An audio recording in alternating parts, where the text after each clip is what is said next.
हाल चाल, उम्मीद करते हैं कि आप खैरियत से होंगे और हमारी दुआ है कि आप हमेशा खुश रहें, हंसते और मुस्कुराते रहें और इसी तरह हमें अपना प्यार दिखाते रहें। बिल्कुल जी, मेरा नाम मुअज्जम अली, मैं हूं तारिक महमूद। मैं मोहम्मद यूसुफ। तो आज हम जिस वीडियो पर रिएक्ट करने जा रहे हैं, वीडियो का टाइटल है पटाई word should not be used for Indian army, says doctor Jaishankar, India China border conflict.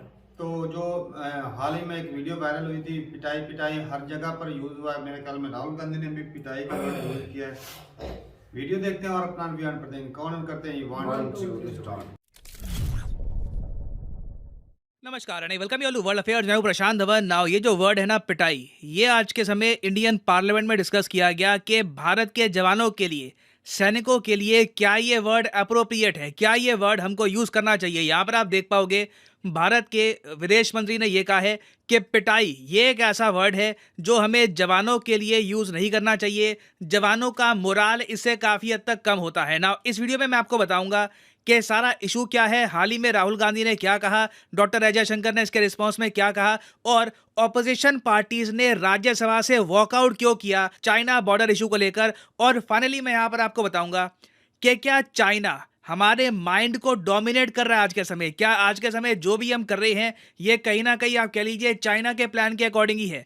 बहुत कुछ आपको जानने को मिलेगा, मगर आगे बढ़ने से पहले आपसे क्वेश्चन पूछूंगा। क्वेश्चन यहाँ पर यह है कि हाल ही में लियो वरादकर, ये नाम काफी न्यूज में है, ये बन चुके हैं prime minister of which country. ये है यहाँ पे आपकी ऑप्शन, श्रीलंका, आयरलैंड, सिंगापुर या फिर पोलैंड। कमेंट सेक्शन में करिए उत्तर।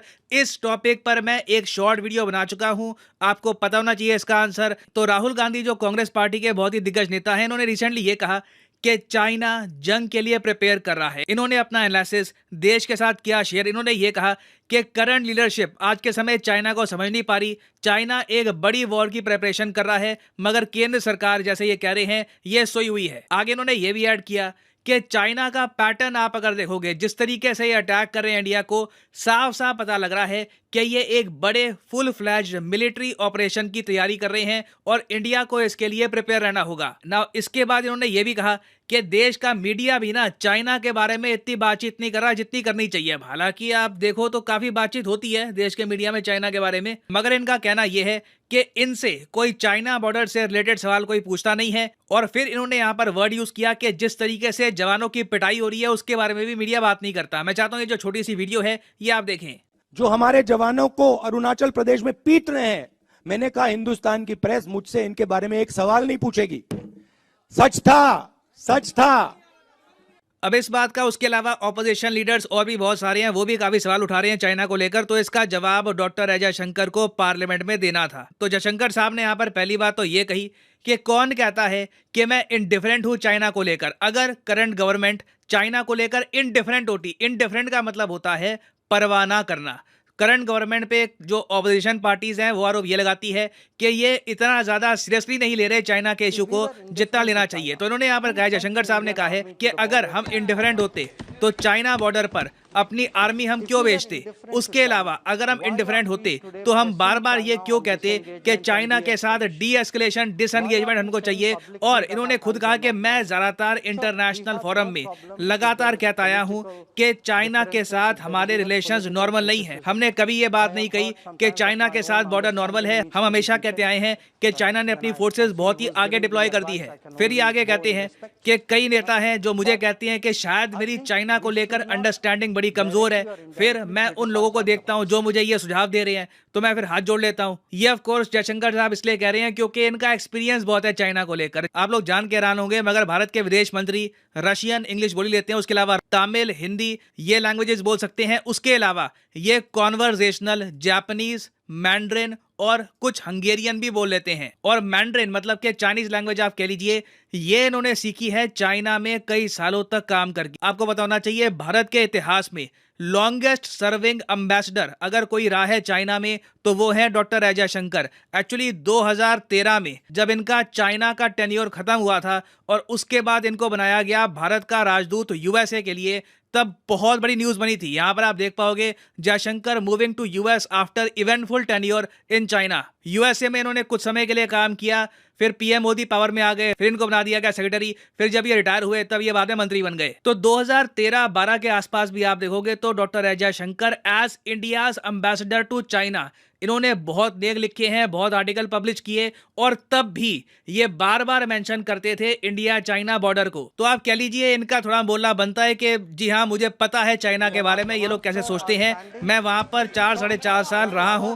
भारत सरकार के लिए काम किया है चाइना में। फिर ये फाइनली यहाँ पर वर्ड यूज करते हैं कि देखो, बाकी आप लोग सरकार की आलोचना करना चाहो, डिबेट करना चाहो, वो अलग बात है, मगर जवानों के लिए जो ये वर्ड है ना पिटाई, ये इस्तेमाल मत करिए। ये बहुत ज्यादा आपत्तिजनक है, क्योंकि जवान आज के समय हमारे बहुत ज्यादा भीषण सर्दी में भी अरुणाचल प्रदेश बॉर्डर पर खड़े हैं, देश की रक्षा कर रहे हैं, तो उनके लिए जब हम वर्ड यूज करते हैं ना पिटाई, तो ये काफी डिग्रेडिंग रहता है। तो जवानों की रिस्पेक्ट काफी इंपॉर्टेंट है ना। यहाँ पे मैं आपसे पूछूंगा कि इस पर्टिकुलर एस्पेक्ट में क्या आप डॉक्टर एस जयशंकर से एग्री करते हैं, डिसएग्री करते हैं? मैं जानना चाहूंगा आपका ओपिनियन, कमेंट सेक्शन में लिखिएगा इसके बारे में ना। इस सब के अलावा जयशंकर साहब ने यह भी कहा है कि आज के समय भारत ने इतिहास में सबसे बड़ी लाइन ऑफ एक्चुअल कंट्रोल के पास डिप्लॉयमेंट कर रखी है, क्योंकि चाइना ने अपनी फोर्स डिप्लॉय कर दी तो हमने भी डिप्लॉय कर दी, और हम साथ ही साथ मॉडर्नाइज भी कर रहे हैं अपनी फोर्सेस को। मगर ऑपोजिशन पार्टी से कई और नेता हैं, इन्होंने राज्यसभा में यह सवाल उठाया कि देखिए, हमको कम से कम ये तो बताओ कि जब G20 समिट हुआ रिसेंटली इंडोनेशिया में, ठीक है, वहां पर पीएम मोदी मिले शी जिनपिंग से, थोड़ी सी बातचीत हुई, कोई ऑफिशियल बायलैटरल मीटिंग नहीं हुई, बस एक बातचीत हुई थी। क्या पीएम मोदी ने उस बातचीत में इंडिया चाइना बॉर्डर का इशू रेस किया है? इन्होंने ये क्वेश्चन पूछा यहाँ पर। उसके अलावा चिदम्बरम साहब ने एक क्वेश्चन ये भी रेस किया कि इंडिया चाइना के बीच में आज के समय बहुत सारे बफर जोन बन रहे हैं। बफर जोन वो होते हैं जहां पर ना इंडियन सोल्जर्स ना चाइनीज सोल्जर्स पेट्रोलिंग कर सकते हैं। तो चिदम्बरम साहब जानना चाहते हैं कि आज के समय भारत चीन के बीच में कितने बफर जोन बन चुके हैं, और क्या इससे भारत को नुकसान तो नहीं होगा फ्यूचर में? तो ये सब क्वेश्चंस रेस किए गए, मगर इनको कोई आंसर मिला नहीं, और इन दी एंड जो ऑपोजिशन पार्टीज हैं, इन्होंने एक वॉकआउट कर लिया राज्यसभा से, क्योंकि इनका मानना था कि एक प्रॉपर डिबेट हो नहीं रहा इंडिया चाइना बॉर्डर क्रैश को लेकर ना। ये देखिए, मैं कहूँगा बहुत ज़्यादा एक खराब पिक्चर प्रेजेंट करता है। मैं ये नहीं कहूँगा कि किसी की गलती है यहाँ पर, बट ओवरऑल हम लोग एज ए कंट्री, सारी पार्टी, सब लोग यूनाइटेड नहीं दिख रहे इस वक्त चाइना के अगेंस्ट।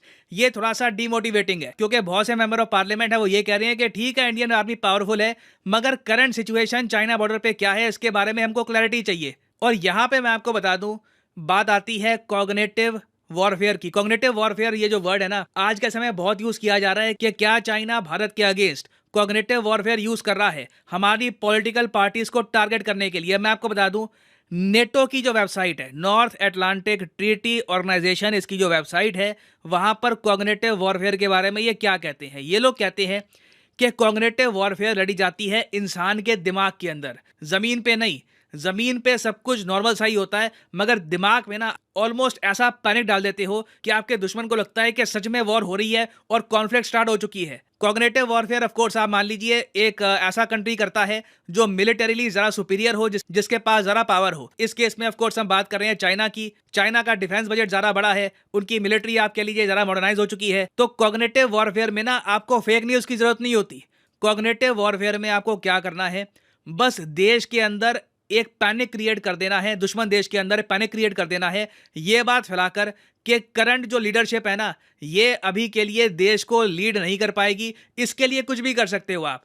कोई ईमेल लीक करवा दिया, ईमेल में कोई मंत्री कह रहा है कि हम बहुत चिंतित हैं, हालत बहुत ज़रा खराब है। मान लो किसी ने कोई ऐसा ईमेल कर दिया आगे किसी को, वो ईमेल आप लीक करवा दो और फिर वो ईमेल पकड़ा दो मीडिया के हाथ में। अचानक से ना लोगों को लगेगा कि सब कुछ पैनिक में है, सब कुछ केओस में है। आगे नेटो की वेबसाइट ये भी कहती है कि एडवांटेज कॉग्निटिव वॉरफेयर का ये है कि इससे ना आप अपने दुश्मन को इतना नर्वस कर देते हो कि वो मजबूरी में आकर वही करता है जो आप करवाना चाहते हो उससे। और कॉग्निटिव वॉरफेयर में एडवांटेज उसको होता है जो पहला स्टेप चलता है। रिसेंटली हमने देखा है इंडिया चाइना कॉन्फ्लिक्ट में पहला स्टेप हमेशा चाइना ने चला है। चाइना ने हमारे सोल्जर्स पे आक्रमण किया, टाइम उनका था, जगह उनकी थी। और चाइना को देखिए एडवांटेज ये है कि उनके अगेंस्ट कॉग्निटिव वॉरफेयर हो नहीं सकती, उनका मीडिया कंप्लीटली कंट्रोल्ड है, हमारा एक ओपन मीडिया है। तो बेसिकली आप कह लीजिए चाइना ये सब करके ना इंडिया में डिविजन्स भी क्रिएट कर सकता है। आप देखोगे यहाँ पर लिखा है कि कॉग्निटिव वॉरफेयर अपनी एक्सट्रीम फॉर्म में इसमें इतना पोटेंशियल है कि एक देश को अंदर से ये तोड़ सकती है, सोसाइटी को बांट सकती है, और उसके बाद ना देश की एक कलेक्टिव विल नहीं होती लड़ाई लड़ने की। और ये कहीं ना कहीं उस देश की आर्मी पे भी झलक जाता है ना। मैं यहाँ पर ये नहीं कहूँगा कि इसका मतलब ये है कि हमें कुछ क्वेश्चन ही रेज करने चाहिए, डिबेट नहीं होना चाहिए, but at the same time हमको ये भूलना नहीं चाहिए कि हम एक बहुत ज़्यादा ताकतवर कंट्री के सामने खड़े हैं और यूनाइटेड दिखना बहुत ही इंपॉर्टेंट है। हमें एटलीस्ट कैमरा में लोगों के सामने ये पिक्चर प्रेजेंट करनी चाहिए कि सारी पॉलिटिकल पार्टीज इकट्ठा खड़ी हैं और हम सब देश के जवानों की रिस्पेक्ट करते हैं। तो आने वाले समय में देखो डेफिनेटली चैलेंजेस आएंगे और मेरे हिसाब से तो मैं सिंपली यही कहूँगा, भारत के लिए ना बहुत बहुत ज़्यादा इंपॉर्टेंट है कि हम वीडियो फुटेज दिखाएं चाइनीज सोल्जर्स की कि जब ये हमारी तरफ बढ़ रहे हैं या फिर आक्रमण कर रहे थे, हमारी सोल्जर्स ने जैसे भी रिप्लाई किया, वो रिप्लाई जो भी हो, वो वीडियोस बहुत ही इंपॉर्टेंट है। ये वीडियो जो अगर हम इंटरनेशनल मीडिया के सामने रखेंगे ना, उसमें आप कह लीजिए देश भी यूनाइटेड होगा, इंटरनेशनली भी कई कंट्रीज हैं वो भी अवेयर होंगे चाइना के एग्रेशन को लेकर। तो कहीं ना कहीं वीडियो प्रूफ बहुत ही इंपॉर्टेंट है। वहां पर चाइना देखो तो वो अपने जो कैमराज वगैरह रेडी रखते हैं, हम लोग पीछे रह गए इस मामले में। We should improve on this. और हाँ, फाइनली यहाँ पर मैं ये भी ऐड कर दूं कि आप किसी भी एग्जाम की तैयारी कर रहे हैं, चाहे एसएससी, यूपीएससी, बैंक, अनअकैडमी के क्वालिटी कोर्सेज अवेलेबल हैं। इन कोर्सेज से आप घर बैठ के इन एग्जाम की तैयारी कर पाएंगे। सिंपली आपको यहाँ पर करना क्या है, कमेंट सेक्शन में जाइए, यहाँ पर पिन कमेंट में आपको मिलेंगे लिंक एसएससी, यूपीएससी, बैंक के। फॉर एग्जाम्पल लेट से आप परचेज करना चाहते हैं यूपीएससी का कोर्स, तो यूपीएससी पे करिए क्लिक और फिर आपके सामने खुल जाएगा ये पेज। यहाँ पे आपको क्लिक करना है प्लस पर और यहाँ पे आप परचेज कर पाएंगे अनअकैडमी के कोर्सेज। अगर मान लीजिए आपको 6 महीने का कोर्स परचेज करना है, ये भी आप कर सकते हैं, मगर मैं आपको सजेस्ट करूंगा अभी एक ऑफर चल रहा है 18 महीने के कोर्स पर। 18 महीने का कोर्स आप अगर परचेज करते हैं तो 3 महीने आपको एक्स्ट्रा मिलेंगे, ऑटोमेटिकली आपका कोर्स बन जाएगा 21 महीने का। तो ये कोर्स आप कर सकते हैं परचेज, मगर जो प्राइसेस यहाँ पर लिखे हैं ये पे करने की जरूरत नहीं है। सिंपली यहाँ पर कोड डालिए PD10 और अपने आप देखोगे प्राइसेस गिरना शुरू हो जाएंगे। The prices will start falling, so use the code PD10 and save money. So इसी नोट के साथ ये वीडियो का अंत। Thank you for listening and as always God bless you all.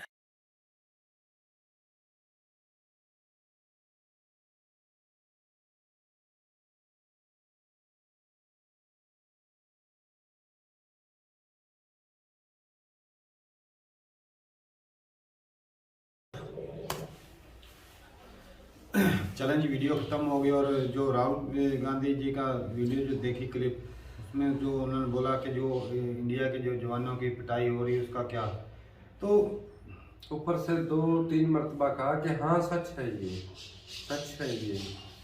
तो पिटाई तो चाइनीज बॉर्डर के ऊपर हो जाता है, लड़ाई झगड़े होते रहते हैं, लेकिन इस तरह लेकिन उनका अपने जवानों के जो है ना मोरल को डाउन करना ये गलत वो इतना तो पाकिस्तानी भी नहीं कहते हैं। नहीं क्या थे, कहते हैं कहते हैं पाकिस्तानी। वो जब अभिनंदन को पकड़ा था ना पाकिस्तानी आर्मी ने, तो जो अपोजिशन वाले थे वो जी बोल रहे थे कि इमरान खान साहब आए थे, उनकी टांगे कांप रही थी कि अगर हमने अभिनंदन को नहीं छोड़ा तो वो अटैक कर देंगे। अपोजिशन वाले जो करते हैं, आर्मी के रिलेटेड नहीं, मतलब आप हालांकि तो जब उस वक्त तो ऐसे भी बातें हो रही थी, जब किसी को ताकतवर हो रहे तो साहब यार वो आर्मी की बात होगी, वो सियासत नहीं, लेकिन भाई उन्होंने लफ्ज जो है ये पिटाई गलत ही कहा है। ऐसा कोई और लफ्ज जो उनका असल मकसद ये झगड़ा कह लेते हैं कि बॉर्डर पर जो 2 फौजों का झगड़ा हुआ है। असल में कहने का मकसद ये था कि जो बॉर्डर पे चल रहा है क्रैश, इंडिया इजी ले रहा है, इंडिया स्टेप नहीं ले रहा, सही बात, सख्त स्टेप नहीं ले रहा। ये तो उसने सही बोला है। तो क्यों? इसी वजह से लड़ाई। अरे कैसी बात करता है यार, भाई, सब उसने स्टेप नहीं- नहीं ले रहा, ऐसा नहीं क्या बोला। बातों में हाथ धर के बैठे हैं। वो नहीं, भी नहीं, बोल रहा है जो लड़ाई झगड़े चल रहे हैं उसके इंडिया बारे में हमें अपना- क्लियरेंस पता हो भी, मुझे हमारी सिर्फ एक जनता बात को बताओ। बताओ भी क्या हो क्या रहा है, या इंडिया इंडिया का फर्स्ट अपना क्या सबसे है? ज्यादा बजट किस चीज पर लगा रहा है? लगा तो डिफेंस दिया है, पर, लगा रहा डिफेंस है, पर लगा पता रहा है है। हमें। रोज यहाँ बैठ के वीडियो करते हो भाई आज फला मिसाइल, उस पे इतने लेकिन पैसे जिस लगा तरह की दिए। वो तो यो मेरी बात सुन, वर्ल्ड फेयर की वीडियो देखी थी ना, क्या बताया था जो उधर उस वक्त लड़ाई हुई थी इंडिया और चाइनीज के दरमियान, 8-9 तो वो उधर से, 8-9 उधर से उनको तो ये भी जख्मी कह देते हैं ना, तो जवान जख्मी होते रहते हैं जख्मी। यार। पिटाई मतलब ये यार लफ्ज वो पिटाई का हम उस पर बहस नहीं कर रहे हैं, वो तो जो लफ्ज है उसने गलत बोल दिया, मान लिया, हाँ, लेकिन वो दोनों बात तरफ से इसकी हो कशीदगी रही है। हुई, दोनों तरफ से जख्मी हुई, छोड़ दो। और फिर ऊपर से असेंबली के अंदर जो बोल रहे हैं ना- डॉक्टर एस जयशंकर को यार ऐसा बंदा नहीं, वो, देखो हाँ, उनके बारे पूरे में इंडिया में बताया। बताए उसके मुकाबले का कोई बंदा है? कोई नहीं। वो भाई साहब यार, आज उसका जमाने से तजुर्बा अच्छे- देख लो चाइना के अंदर कितना है। उसका तजर्बा चाइना देखो, को उससे ज्यादा कोई एक-एक बंदा समझ नहीं लफ्ज, सकता। एक एक लफ्ज जब उनके मुंह से निकलता है तो पीछे 1000 बार वो सोचते हैं भाई कि लफ्ज यहाँ इस्तेमाल करूं कि ना ये करूं। सियासतदान तो शोशे भी छोड़ते हैं, ऑपोजिशन है ना, मतलब ये ना हमारे बिलावल साहब की तरह राहुल साहब कोई थोड़ा सा इधर उधर वो चमड़े की जुबान है फिसल जाती है तो लेकिन ये भी ना हर बात जो बॉर्डर के ऊपर जो कॉन्फ्लिक्ट उनके रिलेटेड हर बात जो है ना ऑपोजिशन को और आम जनता को नहीं भी बतानी चाहिए, लीक हो जाती है। सही बात कुछ है। होता है जो अंदर अंदर ही होता है, बाकी- अंदर की प्लानिंग जो नहीं ऐसी खराबी जिस तरह चाइना दबाया जाता है कि मार भाई अब लड़ाई तो झगड़ा माहौल होता है। लग रहा है पाकिस्तान की तरह इलेक्शन का दौर है या इलेक्शन की वजह से ये ऐसी बातें होती है कि मतलब तो पर वो जो उसके फॉलोअर उनके लिए तो वो अमेरिका भी कहता था, पूरी दुनिया ही कह रही थी कि पाकिस्तान भाई में ये माइनस करके है। बोल लिया करो, वो भी बोल रहा है तू भी बोल रहा है, बात की समझ तो लेने दे, पहले तू बोल ले या ये बोल ले, ये भी बोल रहा है साथ में, इस तरह बात की समझ तो निकलती नहीं है भाई। चलो जी तो जब एक बंदा बात कर रहा हो तो दूसरा सुन ले भाई, कुछ नहीं होता इतने में। हाँ तो अभी बात ये है भाई साहब के जो लड़ाई झगड़ा जो बॉर्डर पे चल रहे हैं तो इंडिया की ऐसा बिल्कुल कहना जो है ना वो गलत होगा कि इंडिया कोशिश नहीं कर रहा बॉर्डर पे। जी। वो आर्मी जो एयरफोर्स थी वो 3 गुना बढ़ाई उधर, हाँ। वहाँ पे आर्मी की तादाद भी बढ़ाई गई, जो बिल्कुल। बॉर्डर के साथ साथ एरिया था उसको सिक्योर हाँ, किया। तो वो किस लिहाज से कह वो सकते इसीलिए- हैं कि वो मतलब कि उन्हें परेशानी नहीं या वो टेंशन ही नहीं, उन्हें भाई पता है कि इस खित्ते में हमारा मुकाबला चाइना सिर्फ से। चाइना से चाइना है से, सही बात। और किस मुल्क से उन्हें खतरा है। तो ये हाँ जी। ये खतरे की जो घंटी है ना भाई साहब, इसको इजी लेना भी नहीं चाहिए और जो है ना वो इंडिया ले भी और नहीं रहा। ऊपर से तारक भाई और बात है जो बॉर्डर वाला एरिया इसको देख लो कितना प्रमोट भी किया गया बिल्कुल किया है। ये स्टेप नहीं अच्छा और इसी गवर्नमेंट हुकूमत का। ने किया है, पहले नहीं हुआ था, तो इसी हुकूमत फिर ने कैसे किया बोल है। सकते हैं कि भी सख्त स्टेप नहीं ले रही इंडिया एयरफोर्स के लिए जो बेस बनाए हैं, एयर बेस बनाए हैं वो जी। भी सही वो भी बात तो है। ए- एक से मोदी बढ़कर सरकार एक ने step बनाया है। है। तो ये अपोजिशन वाले भाई टांग खींचते रहते हैं, लेकिन जब ऐसा जंग का माहौल बन जाए ना तो अपनी कंट्री की आर्मी जो होती है ना या कंट्री उसके लिए ना एकजुट होना ही पड़ेगा, नहीं तो भाई साहब जो दूसरी लेकिन चाइना एक- वाले वो एक गलत और करेगा। बात है तरह वो जिस तरह सर बोल कॉन्फ्लिक्ट कॉग्निटिव जो है हाँ। वो स्टेप चाइना वालों ने अच्छा जिससे इंडिया के अंदर ही बिगाड़ पैदा हो गया, दिमागी तौर पर असेंबली के अंदर देख लो क्या हो रहा है। मतलब कि इस पोजीशन में ना इंडिया को चाहिए था कि ना एकजुट हो जाए, ताकि चाइना को पता चल जाए मैंने जो पत्ते खेले हैं ना वो मैंने अच्छे नहीं खेले, और बजाय चाइना को खुश करने के अलग होने के या एक दूसरे के ऊपर बात बतंगड़ बताने करने के ना गोलाबारी करने के मुंह उसको सियासतदान छोड़कर अपनी सियासत एकजुट खेलते होना हैं। चाहिए ताकि अवाम को चाइना को पता चल जाए भी ना इंडिया के सामने हम कुछ नहीं कर पाएंगे जिस तरह वो भाई साहब मेजोरिटी में बीजेपी और वो वही करेंगे जो उनके भाई फैसले जो अपनी मनमानी मतलब उनके हक में होकर यार के। कोई ऐसा कोई उसका रोक तो स्टेप सकता बता नहीं। दो जो उन्होंने गलत लिया नहीं, कंट्री के लिए। सारे लेंगे वही स्टेप लेंगे। बाकी भाई ये है कि अभी जो चाइना के साथ जो जिस तरह मोदी जी की G20 समिट में थोड़ी बहुत बातचीत हुई थी तो कुछ ना कुछ तो शायद हुआ होगा। जो सवाल जो थे अपोजिशन के तो वो भी सवाल तो जो बनते हैं भाई हक है उनका, तो जवाब तो उनको चाहिए भी, अगर कोई सवाल करता है तो जवाब देना हक बनता है, ये भी बात है। सही। बाकी अगर ऐसी सिचुएशन हो जाए कि कंट्री पे जब बात आ जाती है और जब आर्मी पे बात आ जाती है तो सारे कंट्री के जो सियासतदान हैं चाहे अपोजिशन में जो भी है बिल्कुल वो इकट्ठे होने चाहिए। अगर इकट्ठे होंगे तो भाई साहब दूसरे कंट्री को डर रहेगा कि भाई इकट्ठा सही एकजुट बात है, इनके साथ पंगा नहीं लेना। और हरगिज भी ऐसे लफ्ज यार पिटाई वाले पिटाई- लफ्ज बाकी नहीं इस्तेमाल आप करते। देख ले पुरानी अपने अक्सर जवानों के भाई लिए। पुराने दौर की जंगें तो हमने देखी नहीं लेकिन अक्सर मूवीज देखी हैं और जब जंग होती थी ना आपने देखा होगा कि वो पूरे बैंड बाजों के साथ आती है, जो आर्मियां आती है ना बड़ी लड़ने के लिए पूरे बैंड बाजे के साथ। इसलिए क्योंकि वो भाई साहब जोश दिलाने के लिए अपने जवानों को जोश दिलाने के लिए जी। उनका हौसला बढ़ जाता है। जब आर्मी यार जब नगमे अवाम नहीं होते थे। हाँ आवाम तो जब जब आर्मी उनके के साथ लिए आती है- ऐसे लफ्ज इस्तेमाल किए जाएंगे तो फिर वो क्या सोचेंगे? हाँ। उनके हौसले पस्त होंगे कि हो नहीं जाता है, बड़ा फर्क पड़ता है भाई। तो जवानों के लिए भाई साहब हमेशा जो इनका साथ ये ना खड़ा उनके रहना लोगों का घर माना इतनी चाहिए, सब सर्दी जोश के अंदर देना पहरा चाहिए। दे रहे सही हैं, बात है। उनके बारे में ऐसा लफ्ज जानना, ये लीडरशिप वाली बात नहीं है। अच्छा नहीं लगा। ये तो पाकिस्तान वाला माहौल अब सियासतदानों ने वहां बना के रख दिया है भाई, एक दूसरे की टांगे खींचने नहीं के ऐसा लिए मत कर दिया करे, है। पाकिस्तान की हालत देख ले आपके सामने, अगर इस तरह करेंगे तो आपके अंदर तो भाई जवान अपना परिवार अपने बीवी बच्चे छोड़ के बॉर्डर की हिफाजत के लिए खड़े हैं भाई साहब। जब उनको डंडा लगता है या कोई गोली लगती, दर्द उनको भी होता है, इंसान है बिल्कुल। लेकिन वो कंट्री की इज्जत आबरू के लिए वो डट जाते हैं, उधर खड़े हो जाते हैं। भाई तो अपनी उनकी जान की रिस्पेक्ट परवाह भाई नहीं साहब करते करनी वो। बनती है, चाहे वो सियासतदान प्राइम मिनिस्टर हो, चाहे भाई अपोजिशन वाले हो, जी। चाहे काम इंसान हो, बिल्कुल। उनकी भाई रिस्पेक्ट लेकिन एक और बात आ रही असम्बलियों है में भाई, यहाँ इनका इस टेन्योर तरह ये महफूज बैठे हैं ना, हाँ, सही बात। उनकी वजह तो से प्राउड फील होता है जब भाई आर्मी के और जवान भाई ये तो इनका क्लियर होता है 3-4 साल 5 साल का, लेकिन उन्होंने तो अपनी जिंदगी देनी थी। अपनी पूरी जिंदगी दाव पर लगा कर काम कर रहे हैं। भारत जोड़ो यात्रा लेके राहुल जी निकले हुए हैं और अंदर से ही खोखला कर रहे हैं। चलो जी, कोई बात नहीं, छोटी मोटी बातें बड़े बड़े शहरों में हो ही जाती हैं। तो ठीक है, अपनी राय जरूर बताइए कमेंट सेक्शन में। मिलते हैं वीडियो के साथ, तब तक के लिए इजाजत दें। अल्लाह हाफिज।